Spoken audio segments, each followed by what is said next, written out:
Chers amis, rebonjour ou bonjour. En tout cas, ça fait plaisir de vous voir aussi nombreux. Je suis heureux. Heureux parce que c'est cette série en ce moment qu'on étudie sur le livre de Colossiens. Moi, Dieu me parle beaucoup et me challenge beaucoup. Et vous allez voir, aujourd'hui, il ne va pas faire exception. Et je vous invite d'ores et déjà à ouvrir vos Bibles à la lettre aux Colossiens. Vous savez, on est dans cette série qui s'appelle Identité, où on étudie tout le livre de Colossiens. Où notre objectif, c'est de répondre à deux grandes questions. C'est qui les chrétiens? C'est quoi notre identité en tant que chrétien? Et deuxième question, qui est ce Jésus? Parce que Jésus, il est spécial. Ce Jésus, c'est plus qu'un homme. On sait qu'il a fait des choses qui défient l'entendement humain. Dans les évangiles, on entend qu'il expulse des démons, il chasse des maladies. Il y a des gens à son contact, ils sont transformés. Et on l'a vu ces dernières semaines. Christ, il transforme tout et tout le monde, et avec tellement de profondeur. On a vu que Christ, il nous unissait au sein d'une famille sainte, une famille appelée à chercher la gloire de Dieu, qui devait vivre la paix et la grâce. On a vu que cette famille, elle était fondée sur l'évangile. Nous sommes le peuple de l'évangile. Le peuple qui est né grâce au message de l'évangile. Christ, mort pour nos péchés et ressuscité le troisième jour. Et on a vu que Paul, suite à ça, il se mettait à prier pour les Colossiens. Et il exaltait Dieu pour ce qu'il voyait, il les encourageait à continuer à vivre une vie digne de l'évangile. Et on a vu la semaine dernière qu'il se mettait à louer Dieu parce qu'il disait il y a un avant et un après avec Dieu. Et il y a un avant où on est comme condamné à mort par le péché, on est comme esclave de ce péché, on est comme orphelin loin de Dieu. Et puis quand lui vient, tout change. Alors on devient d'héritier de quelque chose d'incroyable, et c'est ce qu'on a vu cette semaine en GDM. On devient alors affranchi et libre, citoyen du royaume des cieux. Et après avoir dit tout ça, Paul, il y a une excitation qui commence à monter en lui, il y a une joie qui commence à monter en lui. Alors, dans la suite du texte, et c'est ce qu'on va lire aujourd'hui, Paul, il va se mettre à chanter un hymne. Il va se mettre à chanter comme nous on vient de faire, là à l'instant. Il va chanter quelque chose qui va tourner autour d'une thématique. Celle du fait que Jésus est Seigneur. Et c'est quelque chose qu'on entend tellement souvent que je pense que parfois on oublie le sens profond de ces paroles. Dites-vous que nos frères et sœurs chrétiens des premiers siècles sont morts parce qu'ils osaient dire « Jésus est Seigneur ». Ces mots-là, ils ont bien plus de sens que la fin ou le début de nos prières. Ce mot qu'on utilise parfois dedans, plus qu'un mot pour parler de Dieu. Il est tellement grand, il nous parle de l'autorité de Jésus, il nous parle de sa puissance et de son contrôle sur le monde. Et je vous propose maintenant qu'on lise cet hymne, ligne par ligne, et qu'on s'émerveille, et qu'on se délecte de cette chose. Christ est plus qu'un homme, il est Seigneur. Je commence à lire au verset 15. Il est l'image du Dieu invisible. Stop. On pourrait déjà passer tout notre temps juste sur cette phrase. Jésus est l'image du Dieu invisible. Ce que Paul dit là est tout simplement incroyable. Le Dieu que nous ne voyons pas, que nous ne pouvons pas toucher, qui est esprit, qui est dans les cieux, qui est si loin, en Jésus, il est devenu visible. Dieu le grand invisible est devenu visible. Le Dieu tout-puissant, celui devant lequel les anges se prosternent et chantent Saint, Saint, Saint, celui-là même est venu en Jésus. Jésus, c'est Dieu. C'est la chose profonde que Paul nous donne ici. Dieu rendu tangible, visible, comme jamais auparavant. Et en faisant ça, Paul y répond à peut-être une question que vous avez déjà eue, si vous avez déjà eu des occasions de partager votre foi. Et des fois, je ne sais pas si ça vous arrive, moi, mais les gens ils me disent souvent ça, mais si Dieu existe, qu'il se montre, qu'il arrive là maintenant. Et moi, j'ai envie de le dire, les copains, votre question, elle arrive un peu trop tard en fait. Jésus-Christ, il n'a pas attendu que tu la poses pour arriver. Jésus-Christ, c'est littéralement Dieu qui répond à cette question. J'arrive, je me rends visible, je me montre au monde. Je me rends proche comme jamais Dieu n'a été proche jusqu'à présent. Tout l'Ancien Testament, toute la quête de l'Ancien Testament, c'est la quête d'être proche de Dieu. Et c'est une quête qui n'aboutit jamais pleinement. On voit Moïse, par exemple, on en a parlé en septembre, vous vous rappelez ? Moïse qui fait cette demande incroyable à Dieu, « Fais-moi voir ta gloire ». Il dit à Dieu, mais ta présence, je veux voir ta face, je veux voir à quoi tu ressembles, qui tu es. Et puis Dieu lui dit, « Moïse, je vais venir, mais tu ne pourras pas voir ma face. Car l'être humain ne peut pas me voir et vivre. » Dieu, il est trop autre, il est trop saint, il est trop différent pour que nous puissions nous tenir dans sa présence et vivre. Il est trop bon, trop parfait, et nous, à l'opposé, on est trop pécheurs, trop mauvais. Un être humain qui rentre dans la présence de Dieu, c'est comme une tache qui s'expose à une éponge pleine de javel. Elle disparaît. Dieu est trop grand, trop inaccessible. Et rappelez-vous des prêtres dans l'Ancien Testament. Le grand prêtre, une fois par an, il peut rentrer dans la présence de Dieu. On en a parlé plusieurs fois. Mais avant ça, il doit faire brûler de l'encens pour inonder toute la pièce de fumée. Parce que s'il s'approche sans cette fumée pour le protéger, sa rétine va brûler face à la gloire de Dieu. Dieu est trop grand, trop loin, trop inaccessible. Mais avec Jésus, tout ça, ça change. Mais avec Jésus, il y a un bouleversement incroyable. Le grand Dieu se rend visible.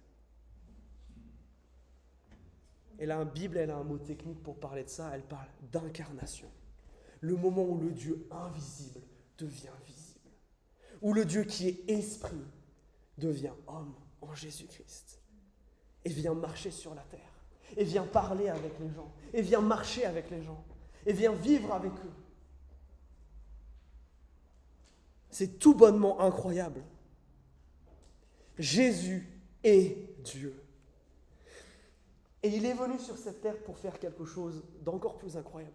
Pour que ce désir qu'a chaque homme, chaque femme, chaque enfant, de un jour voir Dieu face à face, puisse s'accomplir. Vous vous rappelez de ce qu'on a vu cette semaine en GDM ? Cette image de Dieu qui vient faire tente au milieu de son peuple, qui vient demeurer au milieu de son peuple. Ce moment où, dans le futur, on sera avec Dieu, face à face.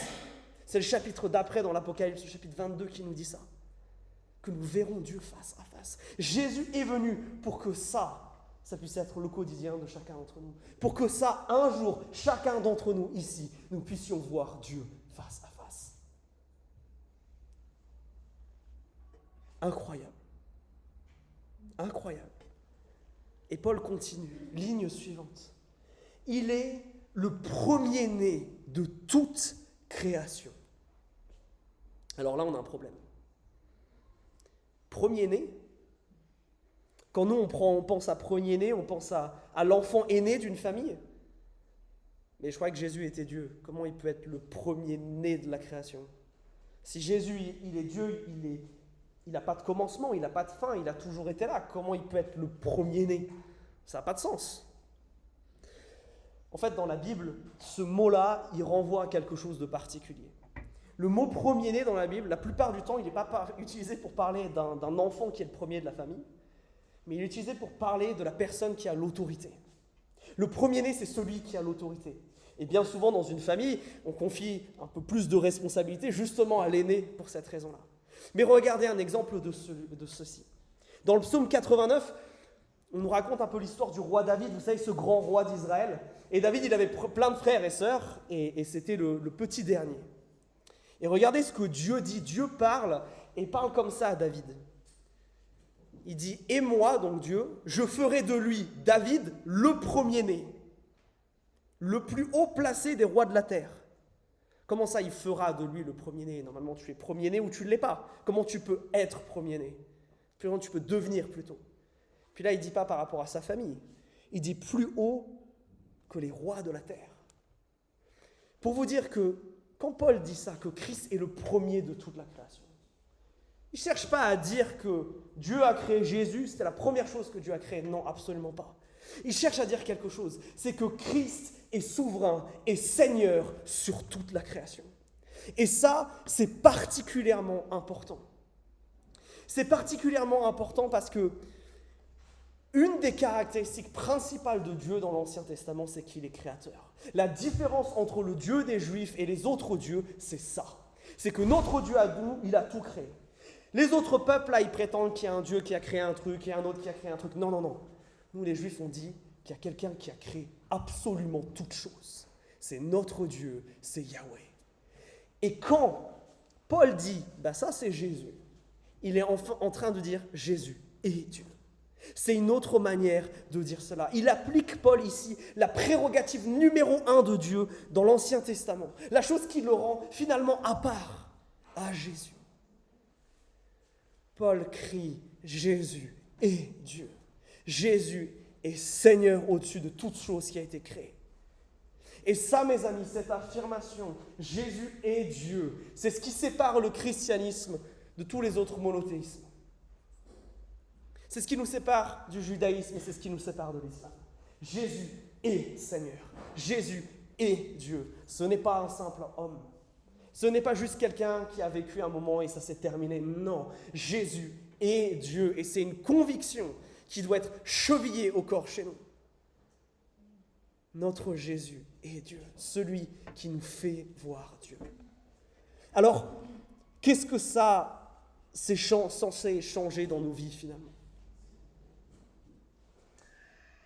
Mes amis, je veux que vous vous rendiez compte que si Jésus est Dieu, par conséquent, lorsque nous lisons ce qu'on appelle les évangiles, vous savez, les premiers livres du Nouveau Testament, Matthieu, Marc, Luc et Jean, qui nous racontent la vie de Jésus, nous voyons littéralement Dieu à l'œuvre. Nous voyons littéralement comment Dieu agit dans certaines situations. Nous voyons littéralement le caractère de Dieu à l'œuvre. L'Ancien Testament nous dit que Dieu est bon, que Dieu est amour, mais le Nouveau nous le montre. Et ça, c'est absolument colossal. Tu veux savoir à quoi ressemble Dieu ? Regarde Jésus. Tu veux savoir comment Dieu aurait agi dans telle ou telle situation ? Regarde Jésus. Jésus, Jésus, rien que Jésus. Et il y a une autre chose qui je trouve est incroyable, c'est que si Jésus, c'est Dieu qui devient visible, ce Jésus-là qui nous appelle ses frères, ses amis, ça veut dire qu'on peut avoir une proximité absolument incroyable avec Dieu. Et je crois des fois que nous, les chrétiens, on ne célèbre pas ça assez. Est-ce que vous vous rendez compte que le Dieu qui a placé les galaxies, qui a nommé les étoiles, qui a tout créé, celui-là même, vous pouvez lui parler et il vous écoute. Mais mes amis, ça devrait nous faire pousser des cris de joie, ça. Ce Dieu-là m'écoute, même je peux lui parler. Mais c'est absolument fou. On devrait célébrer cette proximité avec Dieu. Mais ça, c'est en tension avec autre chose. Parce que bien que Jésus nous appelle amis, si Jésus est Dieu, ça veut dire que Jésus, ce n'est pas notre pote non plus. Jésus, ça reste le roi des rois. Ça reste le Seigneur des seigneurs. Et ça veut dire qu'il y a un respect, une révérence. Quelque part, il y a une tension là avec ce que je viens de dire juste avant qu'il s'installe. Il y a quelque chose qui doit arriver par rapport à Jésus. Ce Jésus est Dieu. On ne peut pas le traiter comme n'importe quel autre personnage biblique. On lui doit une forme de respect, une forme d'honneur que le Dieu souverain, on lui donnerait à lui, mais comme Jésus est Dieu, c'est ce que Jésus mérite aussi.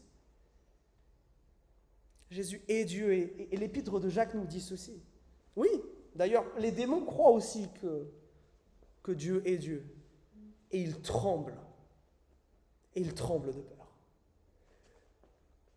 Non pas que nous devons être effrayés de Jésus, parce qu'à la croix, il nous a pardonné. Mais il est ce Dieu-là, majestueux, grandiose, c'est ce qu'on a chanté tout à l'heure, tout puissant. Et ça doit entraîner aussi chez nous cette profonde admiration, cette profonde humilité quand nous entrons dans sa présence. À la fois, nous devons nous en réjouir de pouvoir le faire. Mais quand nous nous approchons de Dieu, nous nous approchons du roi des rois. Est-ce que tu t'es rendu compte de ça quand tu es venu ici tout à l'heure ? Est-ce que tu es venu avec ça en tête ? je peux m'approcher de Dieu et en même temps, je m'approche de Dieu. Est-ce que c'est ça qui a dominé tes pensées? Est-ce qu'en pensant à ça, là, tout de suite, tu te dis, oula, peut-être que ça doit changer un petit peu la manière dont j'arrive dans ces temps-là. Peut-être que ça doit changer un petit peu la manière dont je me prépare pour arriver à un temps comme celui-ci. Nous venons adorer le Seigneur ensemble. Jésus qui est Dieu.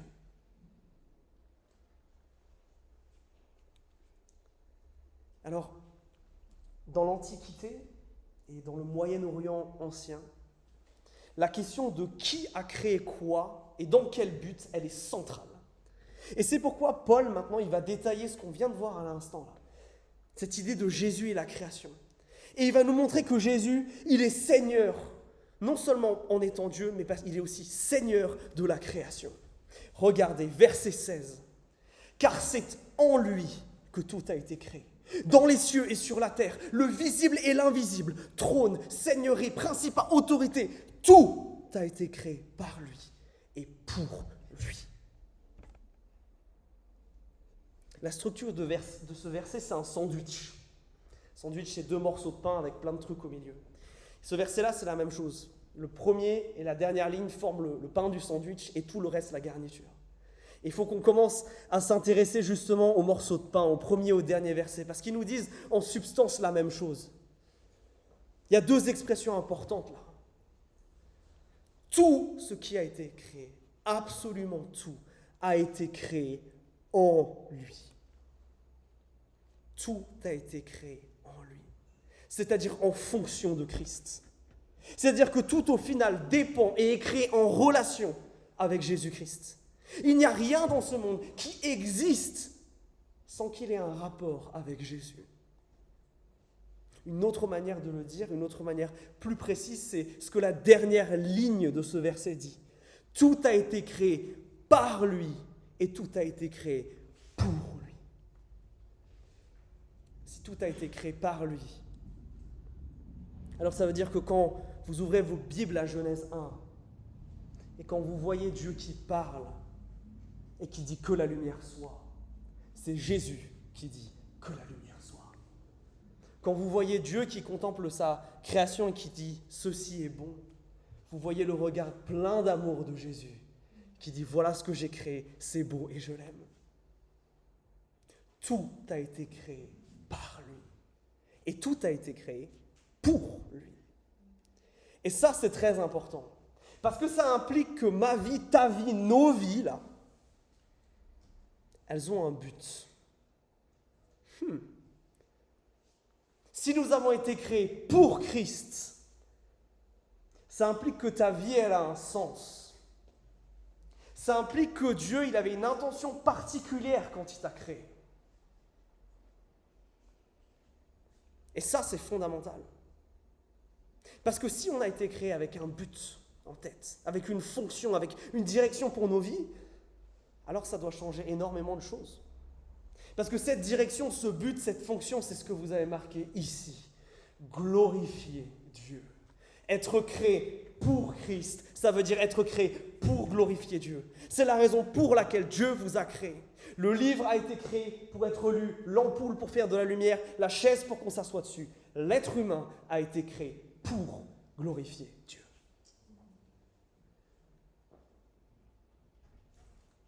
Et peut-être que pour certains d'entre vous, vous avez besoin d'entendre cela parce que vous vous dites que cette vie n'a pas de sens. À vous, j'aimerais vous dire si. Vous avez été créé dans un but. Dans tout ce que vous faites, refléter qui est Dieu. Et ça, c'est la bonne nouvelle pour vous. La vie peut avoir un sens. Vous avez été créé pour quelque chose. Ce n'est pas pour rien que vous êtes sur cette terre. Mais peut-être que pour certains d'entre vous, ce n'est pas du tout rassurant d'entendre ça. Peut-être que certains d'entre vous, l'idée que Dieu nous ait créés avec une fonction, avec quelque chose comme ça nous met un peu mal à l'aise. En France, on aime la liberté. Et me dire que Dieu, il a un but en tête, ça veut dire que je ne peux pas faire exactement ce que je veux.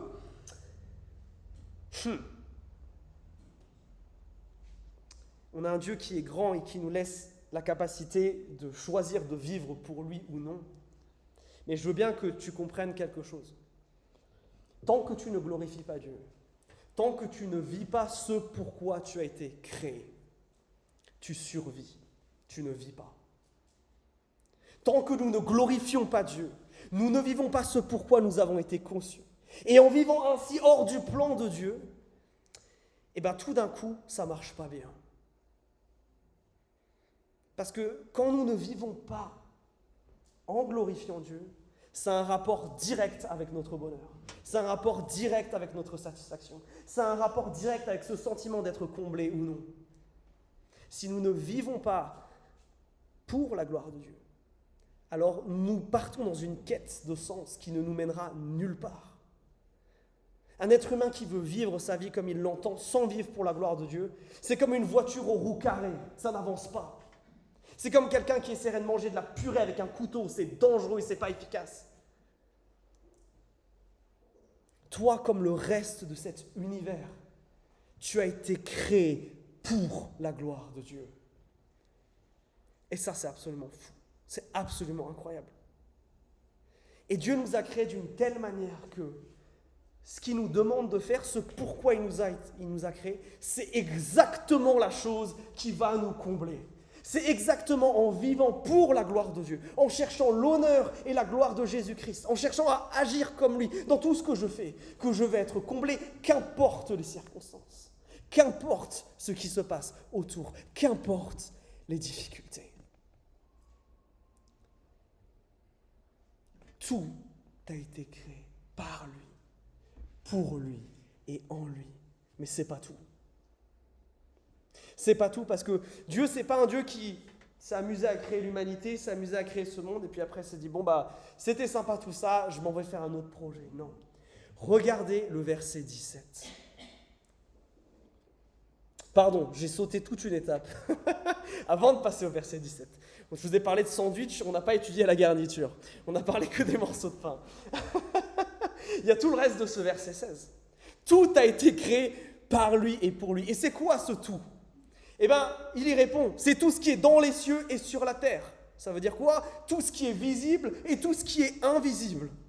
Ce qui concerne le monde à la fois physique et terrestre devant nous, ce qui est perceptible par nos 5 sens, et aussi ce qui ne l'est pas. Et puis Paul va dire là quelque chose qui est profondément déstabilisant pour les Colossiens, mais pour nous aussi. Il va lister des choses là, des trônes, des seigneuries, des principats, des autorités. C'est quoi tout ça là ? Dans le langage de Paul, ces mots-là, ils ne font pas référence à des êtres humains, ils ne font pas référence à des institutions, ils font référence à des êtres spirituels.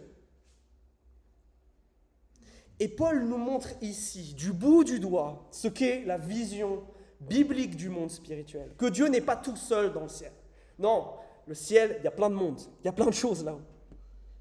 Et de la même manière que Dieu a créé une création très diverse sur terre, on a des êtres humains, on a des animaux, on a des plantes, on a des cailloux, on a plein de choses.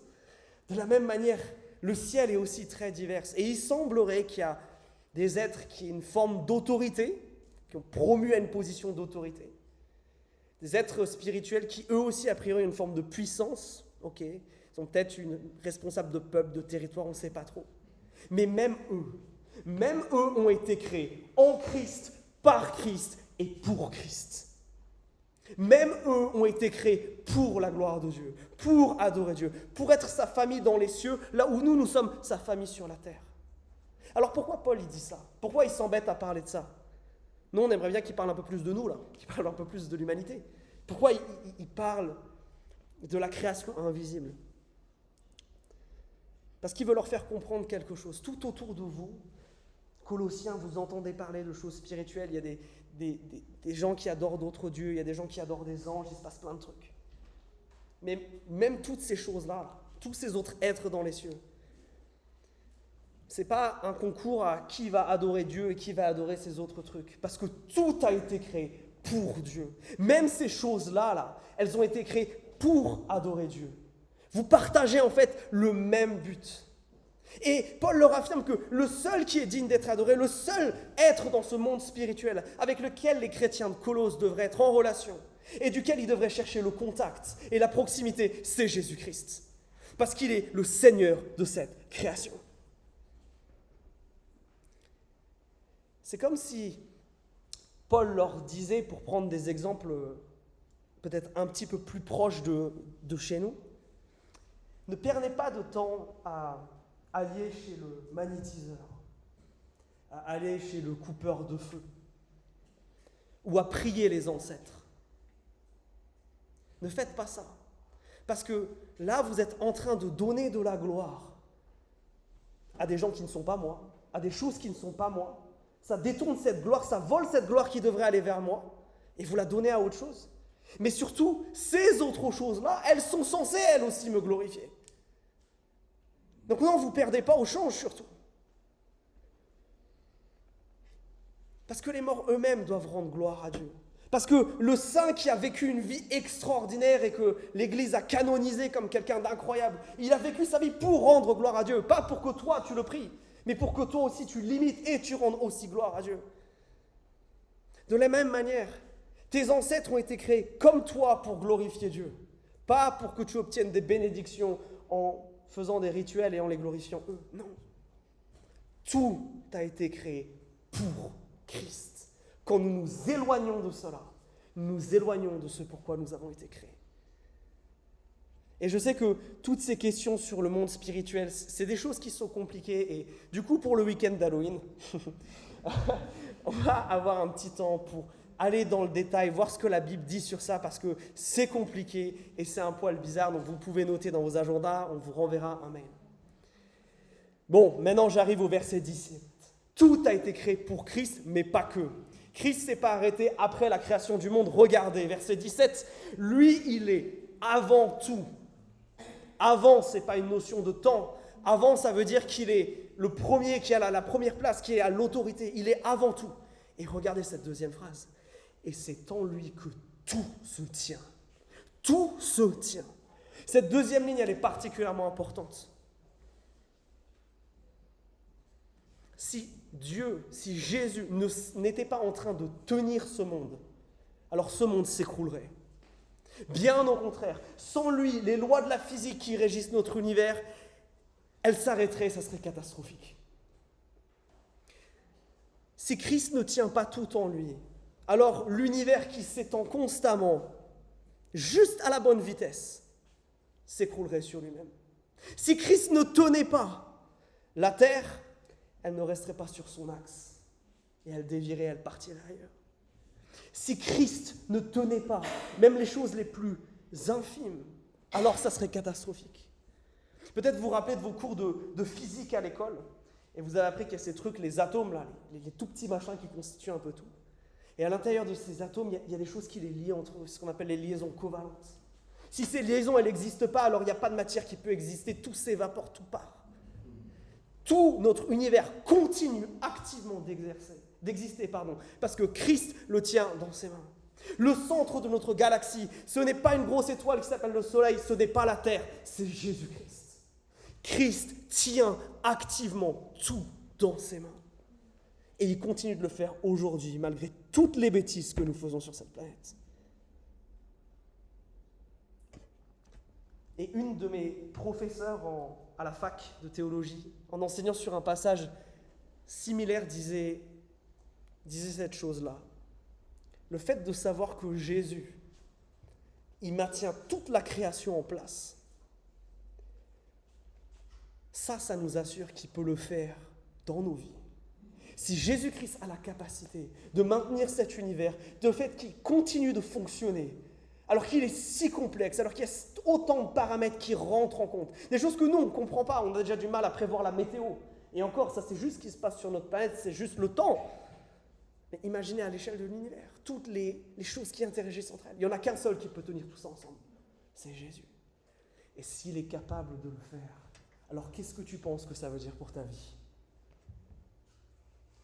Si Dieu est capable de tenir l'univers entier dans ses mains, qu'est-ce que ça veut dire pour ta vie ?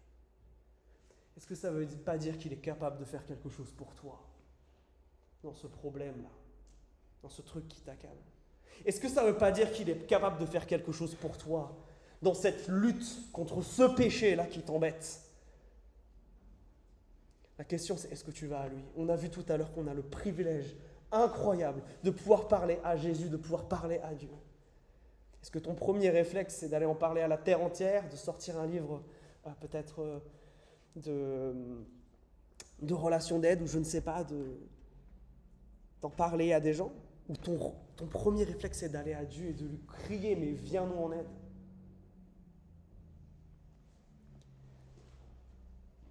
Mes parents ont été cambriolés la semaine dernière. Quelqu'un s'est introduit dans leur maison.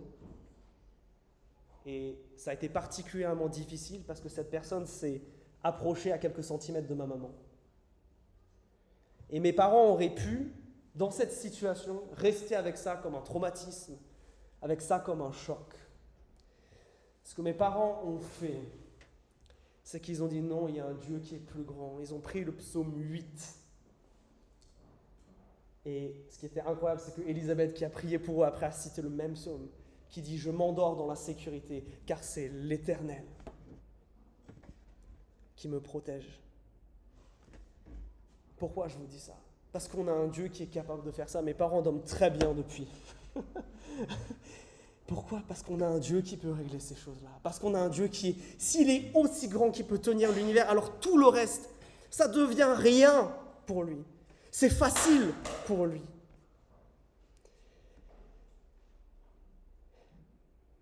Alors, Jésus-Christ est le Seigneur Dieu.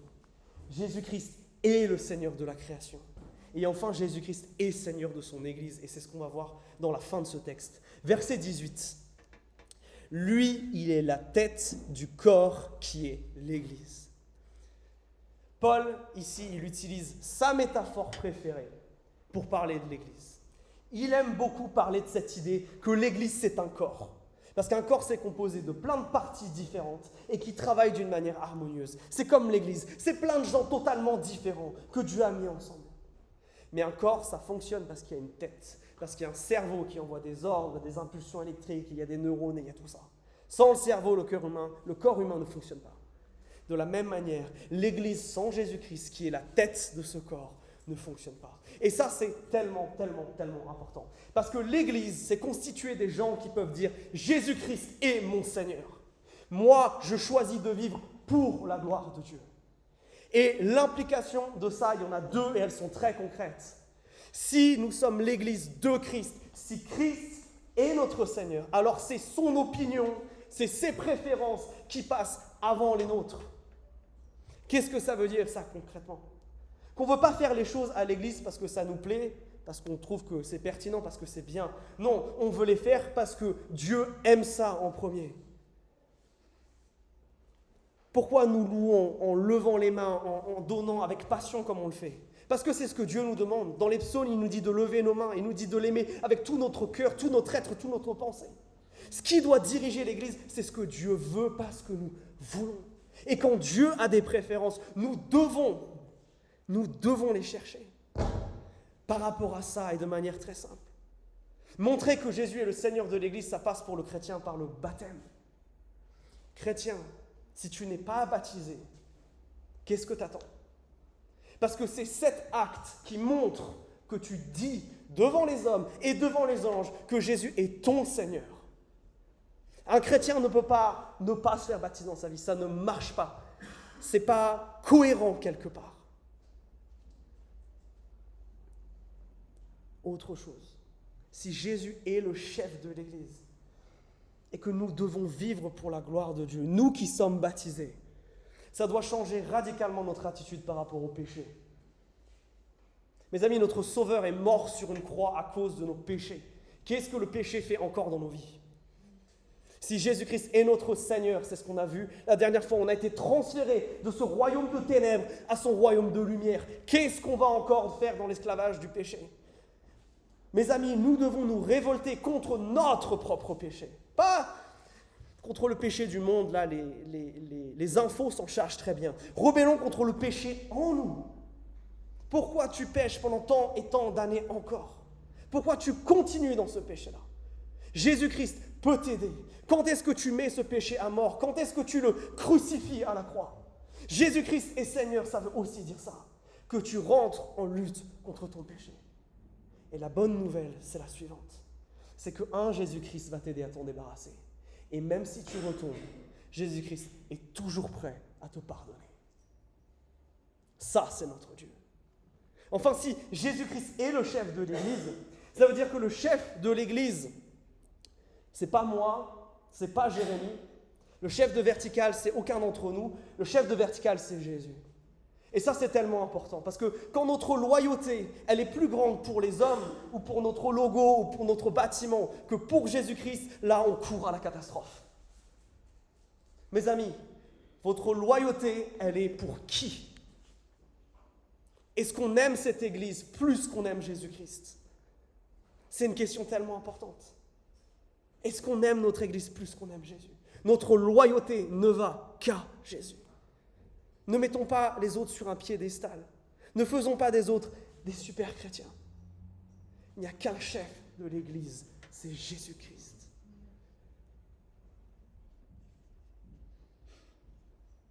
Dernière chose, la fin de ce verset 18. Il est le commencement, le premier-né d'entre les morts, afin d'être en tout le premier. Il était le premier-né de la création. Il est aussi le premier-né de la nouvelle création. Jésus-Christ est le premier à être ressuscité pour que nous autres, nous puissions un jour aussi ressusciter. Et en faisant ça, il a acquis cette autorité sur l'Église. Mes amis, est-ce qu'on se rend compte de ce que ça veut donc dire que Jésus est Seigneur? Quand nous utilisons ces mots, nous disons que Jésus est Dieu. Quand nous utilisons ces mots, nous disons que Jésus est maître de absolument tout. Quand nous utilisons ces mots, nous disons que Jésus, c'est notre chef à nous. La question c'est, est-ce que nos vies reflètent cela? Est-ce que quand on voit ta vie, les autres peuvent dire, cette personne, elle est motivée par des choses différentes que ses propres intérêts, ses propres désirs et ses propres plaisirs? Est-ce que ce qui ressort quand on te voit, c'est il y a quelque chose d'autre? Et très rapidement, il y a un mot qui sort de ta bouche, Jésus. Est-ce que Jésus est ton Seigneur? Parce qu'il est Seigneur de l'univers. Et ça, que tu le veuilles ou non, c'est le cas. La question c'est, est-ce qu'il est le Seigneur de ta vie? Même si tu es chrétien, cette question, elle se repose pour toi chaque jour. Est-ce que Jésus va être Seigneur aujourd'hui? Est-ce que Jésus va être souverain quand je vais aller au travail et que je vais rencontrer cette collègue qui m'énerve? Est-ce que Jésus va être souverain quand je vais aller dans cette classe à côté de ce prof que j'aime pas? Est-ce que Jésus va être souverain quand mon époux, mon épouse m'énerve? Est-ce que Jésus va être Seigneur dans tout ça? Mes amis, il est temps qu'on réponde à ce que Dieu nous dit dans ce texte. L'apôtre Paul nous dit, tout ça c'est un chant de louange qui sort de sa bouche. Il dit, mais c'est incroyable, Jésus est Dieu. C'est incroyable, Jésus a pouvoir et autorité sur absolument tout. C'est incroyable, Jésus, il a autorité sur l'Église. Et tout ça, ça le pousse à vouloir louer et à aimer Dieu. Mes amis, je ne sais pas ce que vous ressentez après ce qu'on vient de dire là. Mais je crois que la réponse appropriée, c'est qu'on vienne devant Dieu et qu'on vienne lui confesser ces choses-là. Qu'on vienne lui dire, tu es Seigneur.